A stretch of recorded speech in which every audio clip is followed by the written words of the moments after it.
Guys, we got Steve here. JJ, you want to get us started? Hey, Steve, you guys came away with two big wins over the weekend. What did it mean to you guys to get those two wins? It was important to reinforce what we've been feeling and saying for the last couple of weeks.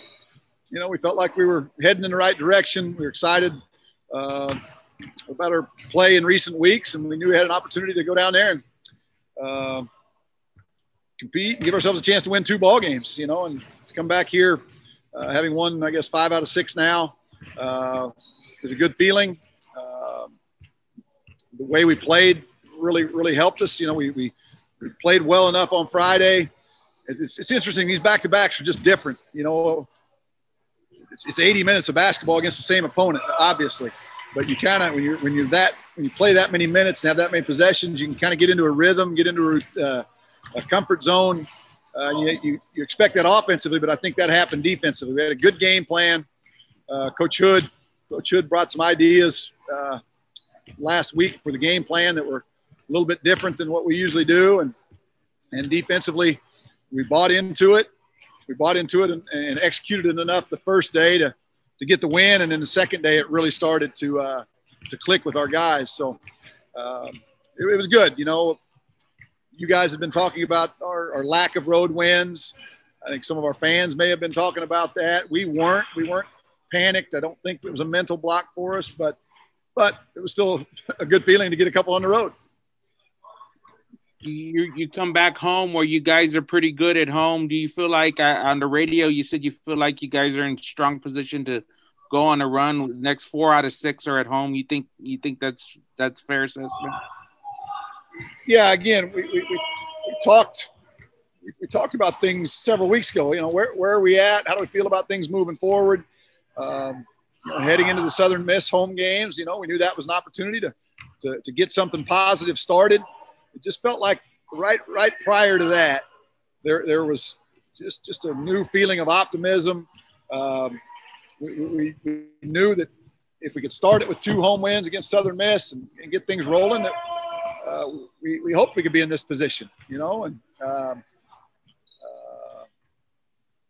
coming home from this trip, you know, we came out of there feeling really good. Virtually everybody played well. Obviously, our team defense was terrific. The offense started clicking, but individually, we had a bunch of guys walk out of the gym that day on Saturday feeling very good. Jacob had some tough stretches defensively with our scheme in that game, but even he finished off the second half with a couple dunks and a couple buckets, and so I think our spirits are high. Physically, we're in great shape right now. Very few guys needing treatment for ankles or backs right now. If you can get to February and have health and have, you know, energy and trending in the right direction, it's a pretty special opportunity.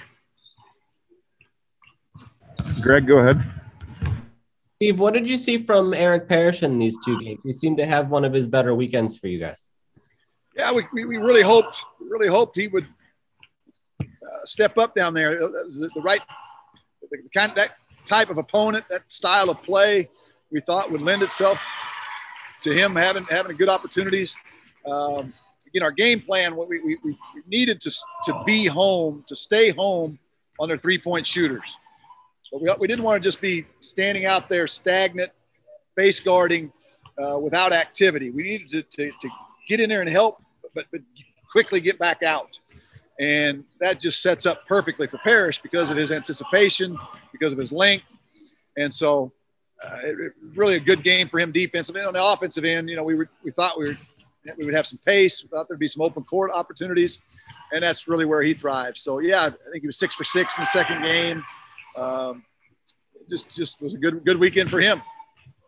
He had been in a starting role for you guys, and now the last 2 games he's been coming off the bench. Why did you want to make that switch and then stick with it? Well, again, if we back up a few weeks, we were trying to accomplish a couple things. You know, we threw Adrian into the starting lineup there for a few games, and Juice. Those 2 things were putting those guys in the starting lineup was to help us get easier shots for everyone, but specifically Javon and Keaton. You know, Adrian worked so hard to get those guys open. He's a good passer. He's a good screener. And Juice is a good distributor, good playmaker. People are honoring him. He's another real high-scoring threat. So that was the reason we made the change at that point. And then just we didn't like the matchups with Adrian being the 4 down there with FIU. It was basically they had a center and 4 guards. And so we wanted Adrian's minutes to be at the 5, so we put Cedric back in there.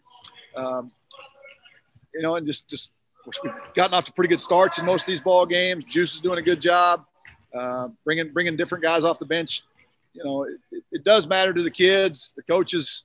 We just want guys to play well, and Parrish has responded pretty well. Cedric deals with that very well. He doesn't care as long as he's contributing. But to have a guy like Parrish come off the bench, give us a different defensive presence, can distribute the ball. This game he finished again 6 for 6, scored a bunch of points. It was good. It seems like he's taking a bit fewer shots compared to earlier in the year. Was that something you guys deliberately wanted to change, or have you noticed a difference there? Eric Parrish? Yeah, for Parrish. Well, we talked about not shooting a 3 this first time he touched the ball. He works on it. He spends a lot of time in the gym. He's hungry. He wants to prove he can do that, and he can. But we just told him you've got to make 2 other plays before you shoot a 3. You got to distribute it or score it a couple times, and then if you get a rhythm 3, take it. He knocked down a 3 the other night. We back cut Lockie out of the corner, and he drove it and kicked it to Eric, and he knocked it down, and that was good to see. But yeah, just make a couple other plays before you shoot the 3-point shot. And is his Achilles a concern at all, or is he healthy on that front? Again, I think all of our guys are feeling a lot better.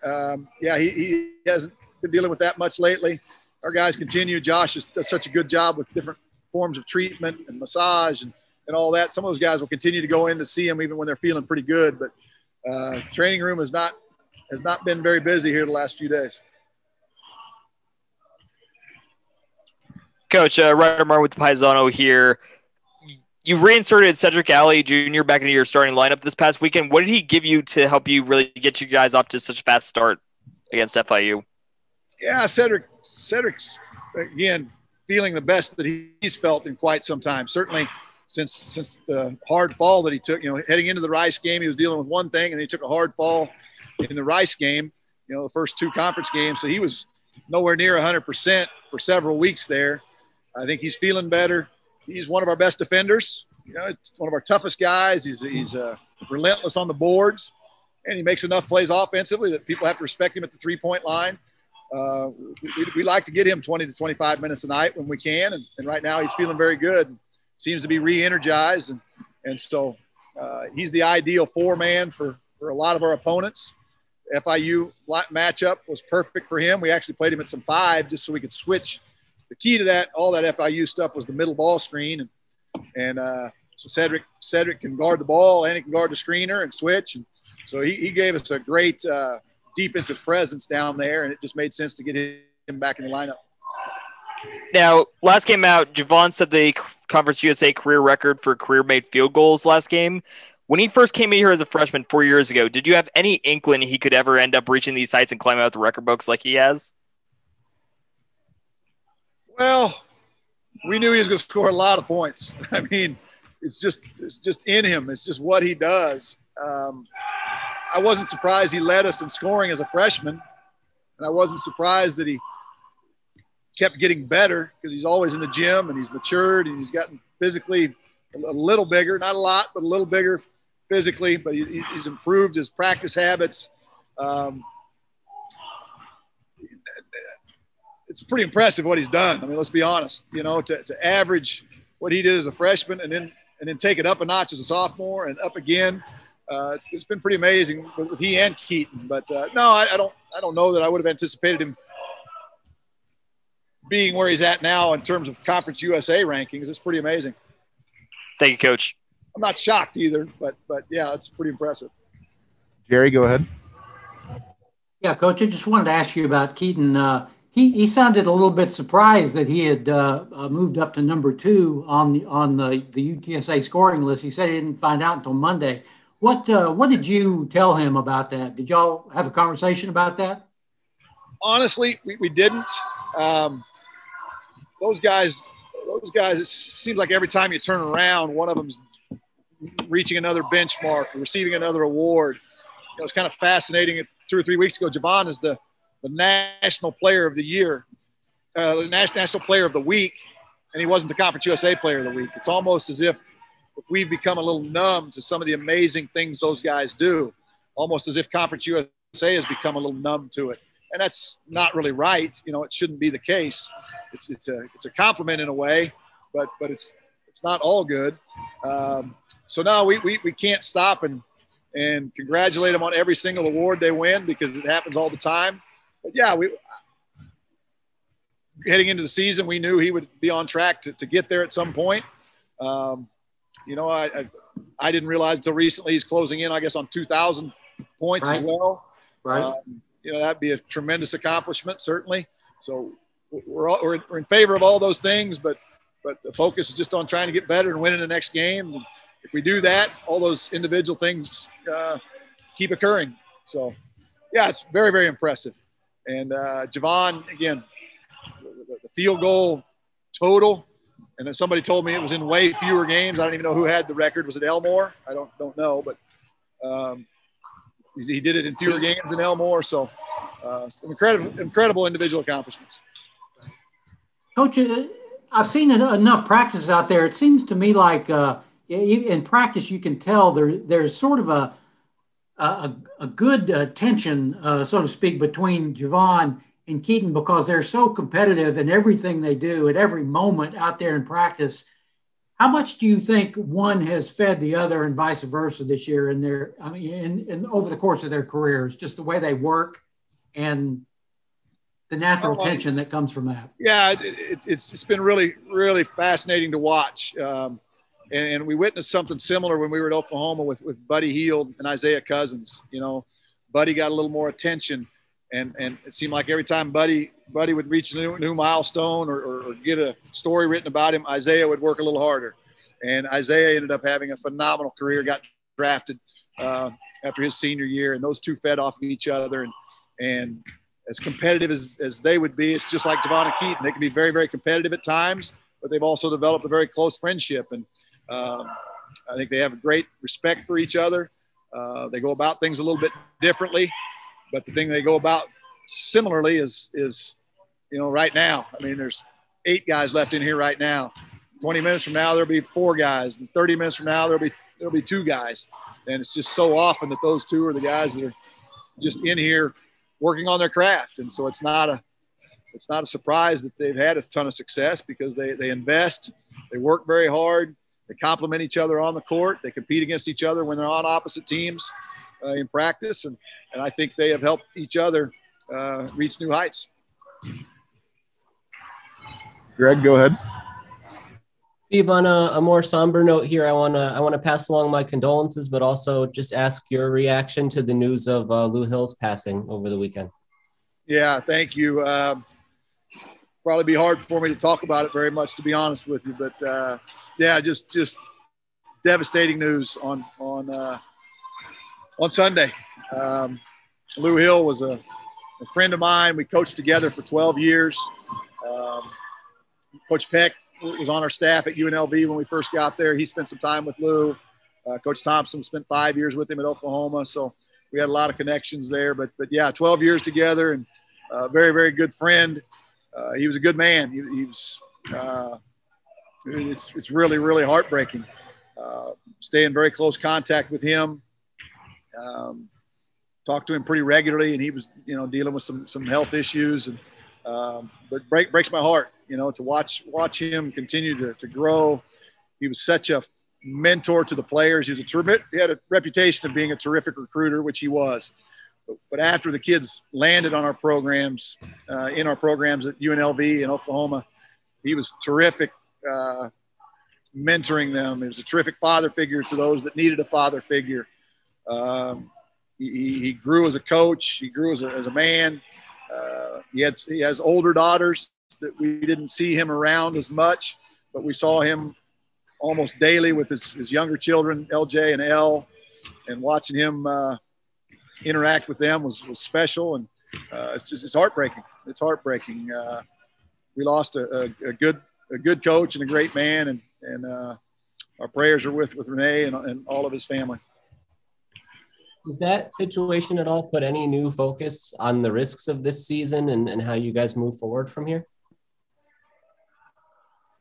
Yeah, I think every time we read something, this hits home more drastically and more personally for a couple of us, certainly.